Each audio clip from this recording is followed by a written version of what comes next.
We interrupt this program to bring this important announcement. This is an emergency missing child alert. Levi's called Georgia Amber Alert.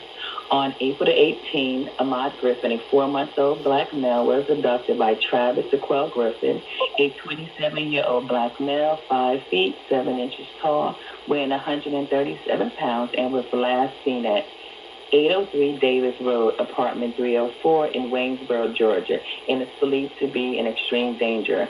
If you have any information on the whereabouts of Ahmad Griffin, please dial 911.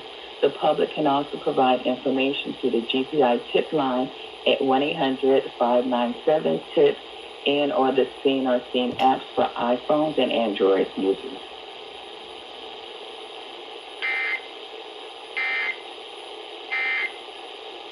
Agencies with me right